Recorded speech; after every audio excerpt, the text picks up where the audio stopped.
Care groups are the primary context within Cornerstone Church where the building of relationships, application of Scripture, and the pursuit of personal care takes place. And as a pastoral team, we are convinced that we cannot effectively care for all the members of the church alone, with average Sunday attendance being between 750 to 800 people. It's not realistic for us to expect that all the care that's needed for the members of the church can take place through the context of the Sunday morning meeting alone, but people are genuinely cared for in the context of these care groups. You just, his sincerity and his genuine heart to really to care for you, and you know he's not putting on a show. You know he's not like when he say, "Hey man, let's hey, my house is you're welcome here anytime." Hey, let's meet. When do you want to meet? And it's just sincerely has a genuine interest in your life. You know, one of the things that attracted our family to this group is Chad's humble leadership and just getting a picture of he and Elizabeth and their family, right, and just how welcoming they were to our family. And it's just been a great place to find a care group home here to where we can come and enjoy challenges in life and things that happen on a daily basis. Our desire is that every member of the church be connected relationally in a care group as well as serving functionally on a ministry team. It's just clear to us that God is using care groups to build His church. So when people come together to care group and they experience God's love in this context, not only are their hearts being knit toward each other, which is a lovely thing to behold, but also their hearts are being knit to the church. And that's by God's design, because you can see where God, throughout all of the Bible, He's always calling a people to Himself. And in the New Testament, He defines that as the church. And so the church is the place where He's given particular authorities and particular ways to speak into people's lives that go beyond what we can do at care group. So you can just see God's pleasure in saying, I want to not only knit the hearts of people together in the care group, but also with their local church. Since we've been coming here is really see interaction, and that everybody seems to really enjoy being with each other outside a care group. Right. And that, when you start to see that happening, that it's a good group that really enjoys each other's company, not just every other Wednesday night.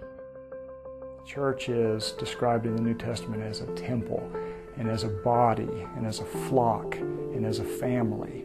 And so He wants us to be knit to His church, and so He's using care groups to do that. We're just seeing it happen, and so that gives us great joy. We thank God that at this point we have over 95% of the members of the church are connected relationally within a care group.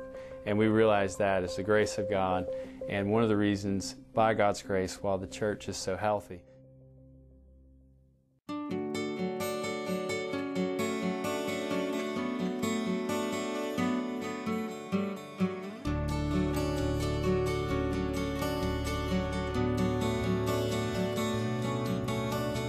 Currently we have 24 care groups that meet in various locations in the Knoxville area, and we thank God for the men who are giving their lives to leading these care groups, as well as their wives who are joyfully opening up their home and expressing the gift of hospitality so that all the members of the church can be effectively cared for.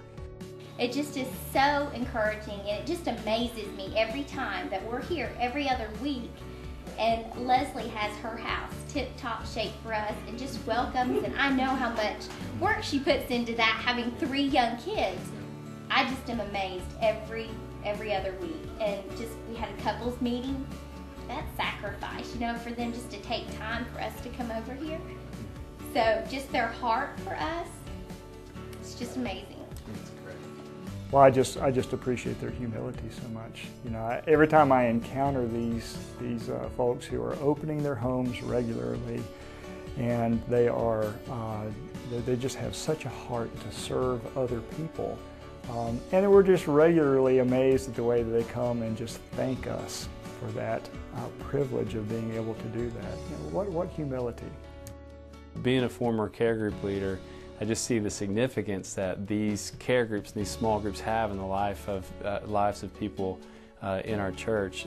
You know, you meet on a Wednesday night or a Friday night. We also have care groups that meet on Sunday after church, but I met on Wednesday night, and one of the things I loved about it was right in the middle of the week and hit me right where I was. So I'm walking into care group in the midst of all the details of my life, the circumstances of my life, and everything that was going on, and everybody else was coming in the midst of all the circumstances of their life as well. And it was an opportunity for us to come and lift our gaze above all of our troubles and all of our trials and focus again on Jesus Christ and Him crucified, what He's done for us, and the good news of the gospel of grace. And so those meetings were so significant and so important just for our own encouragement in the faith and our own growth in godliness.